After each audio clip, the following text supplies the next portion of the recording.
And he it was that sold to all the people of the land. And Joseph's brethren came and bowed down themselves before him with their faces to the earth. And Joseph saw his brethren, and he knew them, but made himself strange unto them, spoke roughly unto them, and said unto them, Whence come ye? And they said, From the land of Canaan to buy food. Joseph sat on the throne. He had power. He had God's favor. He had wealth. He had family.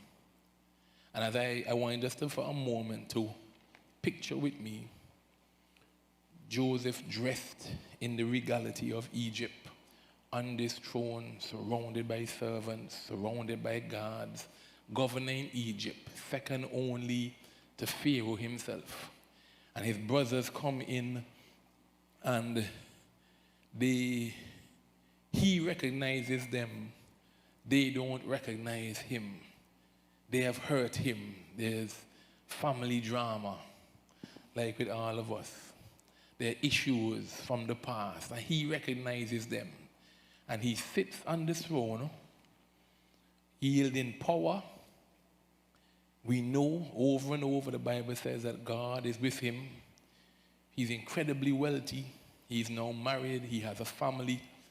And he has all these things as his brothers bow down before him. And as I read this story, I was looking at all the things that Joseph had in this moment.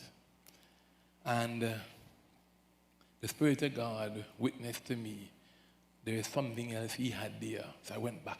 So what did Joseph have in this very moment? And the Spirit of God witnessed to me that in this moment, Joseph had a secret. In this moment, Joseph had a secret. 22 years later, dressed down in Egyptian attire, he had a secret identity. Something like Spider-Man or Superman. He was in a costume before them, but his identity was hidden.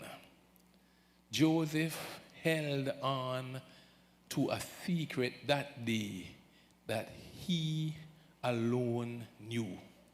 For in that moment, Joseph had a secret identity.